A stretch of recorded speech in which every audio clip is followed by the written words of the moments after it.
청취자 여러분, 오늘 저희가 함께 좀 깊이 들여다볼 자료는 하나님 나라를 위한 순종이라는 글의 일부인데요. 우리가 매일 하는 일들, 특히 생계를 위해서 하는 그런 활동들이 과연 하나님 나라와 어떻게 연결될 수 있을까? 아니면 그냥 이건 그냥 돈 버는 일인가? 이런 좀 깊은 질문을 던지는 내용입니다. 네, 이게 정말 많은 분들이 마음속 깊이 한 번쯤은 품어봤을 그런 질문일 겁니다. 내가 하는 이 일이 뭐랄까 진짜 하나님을 위한 일일까? 아니면 그냥 내 필요, 내 생계 때문에 하는 걸까? 하고요. 네, 맞아요. 오늘 저희 이야기는 바로 그 지점에서 시작합니다. 이 자료는 그럼 진정한 순종이란 뭘까? 이걸 성경 속 인물들의 예를 통해서 파고 들고 있거든요. 그렇죠. 특히 흥미로운 지점은 이 글이 우리의 어떤 이해나 감정, 심지어 예상되는 결과 같은 것과는 상관없이 하나님의 그 명령 자체에 딱 집중하는 순종, 이걸 강조한다는 점이에요. 네, 그 명령 자체에 집중한다. 왜 그게 중요한 건지 한번 같이 파헤쳐보죠. 우선 자료에서 딱 짚어주는 게 많은 신앙인들이 겪는 어떤 딜레마인데요. 솔직하게 보여줘요. 예를 들면 교회 봉사나 선교 같은 건 이건 하나님의 일이지. 이렇게 쉽게 생각하는데 매일 반복되는 직장 생활이나 사업 같은 거는 이게 돈 버는 일이지. 여기서 신앙적인 의미를 찾기가 참 어렵다는 거죠. 그런 내적 갈등이요. 그 글쓴이 본인도 고백을 했죠. 실상은 저의 생계와 저 자신을 위해 일했지 하나님을 위한 일이라는 생각은 잘 안 들었다고요. 네, 솔직한 고백이죠. 청취자 여러분 중에서도 분명히 공감하시는 분들이 계실 거예요. 이 일상과 신앙이 딱 분리된 것 같은 그런 느낌? 특히 또 생계 문제가 걸리면 하나님을 위한 마음 이런 것보다는 현실적인 이유가 더 크게 다가올 때가 분명히 있잖아요. 바로 그 지점에서 자료는 우리의 관점이 아니라 하나님의 관점을 한번 보자고 제시합니다. 하나님의 관점이요? 네, 여호수아 1.9절 말씀을 인용하는데요. 내가 내게 명령한 것이 아니냐? 강하고 담대하라. 두려워하지 말며 놀라지 말라. 이 말씀이요. 그러니까 하나님께서 명령하신 일이라면 그 이유를 우리가 따져 묻거나 이걸 완전히 이해하려고 애쓰기보다는 그냥 두려움 없이 그대로 행하는 것. 그게 중요하다는 메시지죠. 우리는 어차피 하나님의 그 큰 그림 속에서 아주 작은 조각일 뿐이니까 그 전체 계획을 다 알 필요는 없다는 거예요. 그러니까 이 자요가 말하라는 건 어떤 일을 하는 내 마음의 동기, 이게 얼마나 순수한가, 아니면 그 일이 세상적으로 얼마나 가치 있어 보이는가, 이런 걸 따지기 전에 그것보다 더 중요한 건 누가 명령했는가. 바로 이 질문이라는 거군요. 그렇죠.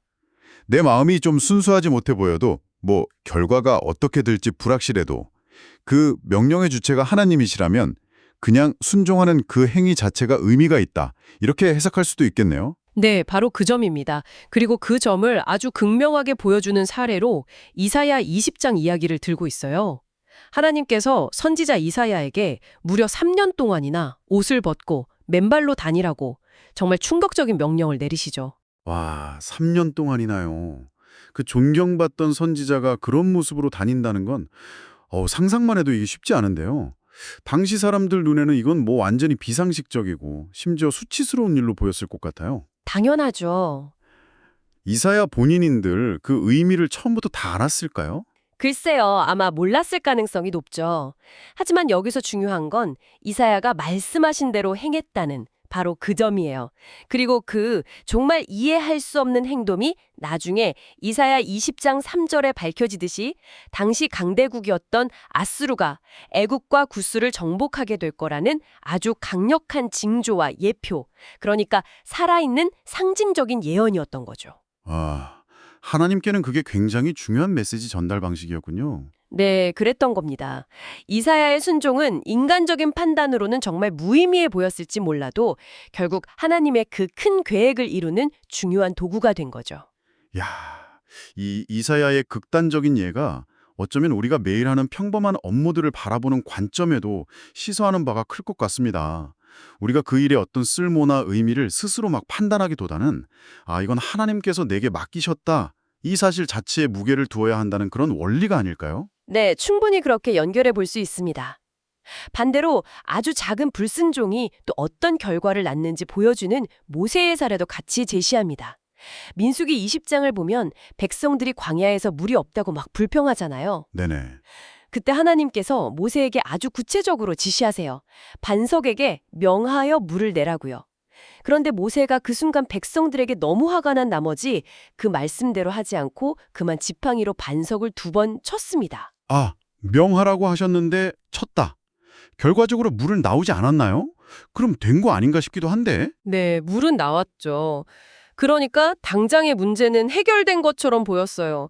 하지만 하나님께서는 이걸 다르게 보신 거죠. 이걸 나를 믿지 않고 내 거룩함을 나타내지 않았다고 아주 엄하게 말씀하셨습니다. 허, 그리고 이 명하라와 쳤다는 어찌 보면 사소해 보이는 이 차이가 결국 모세가 그토록 원했던 약속의 땅 가나안 안에 들어가지 못하는 결정적인 이유가 돼버렸어요. 와. 정말 어떻게 순종하는가 그 방식이 정말 중요하다는 걸 보여주는 대목이네요. 그렇습니다. 하나님의 지시를 얼마나 정확하게 따르는가. 거기에 개인적인 감정이나 어떤 자기 판단을 개입시키지 않는 순종. 이걸 요구하신 거죠. 그리고 이 원리가 심지어 예배의 형태에서도 나타난다고 이야기합니다. 바로 창세기 4장의 가인과 아벨 이야기예요. 아, 가인과 아벨의 제사. 가인은 땅의 소산으로, 아벨은 양의 첫 새끼와 그 기름으로 제사를 드렸죠? 네, 자료는 이걸 이렇게 해석합니다. 가인은 자기 방식대로 자기가 생각하기에 최선이라고 여기는 제물을 드린 제사였고 아벨은 하나님이 명하신 방식대로 순종하며 드린 순종의 제사였다고요. 그리고 결과적으로 하나님은 아벨의 제사만 받으셨죠. 여기서 얻는 통찰이 크네요. 아무리 우리의 열심이나 좋은 의도가 담겨 있다고 해도 그것이 하나님께서 명하신 본질이나 방식에서 벗어난다면 그게 참된 순종이 아닐 수도 있다. 이런 이야기군요. 네, 그렇죠. 예를 들어서 하나님이 각자에게 원하시는 어떤 일상에서의 책임들, 가정에서의 역할이나 직장에서의 정직함 같은 것들 있잖아요. 그런 기본적인 순종은 좀 소홀히 하면서 교회 봉사나 헌금, 전도 이런 외적인 활동에만 막 몰두한다면 과연 그게 하나님께서 정말 기뻐하시는 순종일까 하고 한번 돌아보게 만드는 거죠. 가인의 제사와 같을 수 있다는 경고처럼 들리기도 하고요. 결국 이 모든 이야기들이 가리키는 핵심 원리는 딱 하나로 모이는 것 같아요. 사무엘상 15장 22절 말씀이죠. 순종이 제사보다 낫고 뒤는 것이 순양의 기름보다 낫다. 이 말씀이네요. 하나님은 인간의 열심, 즉 제사보다 하나님의 말씀을 듣고 따르는 순종을 더 원하신다는 것. 네, 맞습니다. 결론은 이거예요. 내 생각을 앞세우거나 이 일 해봤자 결과가 뻔하지? 이렇게 예측하려 들기보다는 그 일이 아무리 작아 보이고 세상적인 보상이 전혀 없어 보일지라도 딱 한 가지 질문. 이것이 하나님께서 명하신 일인가? 바로 이게 핵심 질문이 된다는 겁니다. 그 명령에 대해서 우리가 얼마나 이해했는지, 내 감정이 어떤지, 결과가 어떨지 이런 걸 다 넘어서는 어떤 신뢰와 복종, 그것이 바로 이 자료가 말하고 있는 순종의 본질이라고 할 수 있겠습니다. 네. 오늘 저희가 살펴본 자료는 결국 진정한 순종이란 나의 이해나 어떤 세상의 평가와는 상관없이 하나님께서 말씀하신 것을 그냥 그대로 따르는 것임을 보여줍니다. 이사야의 그 납득하기 어려웠던 순종, 또 모세의 그 작은 불순종이 낳았던 큰 결과, 그리고 가인과 아벨의 제사를 통해서 그 의미를 다시 한번 되새겨봤습니다. 이제 이 내용을 들으시는 청취자 여러분의 삶을 한번 돌아보시면서 스스로에게 질문해 볼 시간이 아닐까 싶습니다. 지금 여러분께서 하고 계신 그 일들, 그게 정말 하나님께서 당신에게 명하신 것이라고 확신하시나요? 아니면 혹시 그냥 좋아 보이거나 뭔가 의미 있어 보여서 스스로 선택하신 일은 아닐까요? 하나님께서 우리에게 정말 바라시는 것은 어떤 화려한 제사가 아니라 때로는 남들이 알아주시지 않고 심지어 좀 미련하게 보일지라도 그 말씀 그대로 따르는 순종이라는 이 메시지가 오늘 청취자 여러분께 깊은 생각거리를 던져주었기를 바랍니다. 오늘 저희의 깊이 있는 이야기는 여기까지입니다. 다음 시간에 더 흥미로운 내용으로 찾아뵙겠습니다.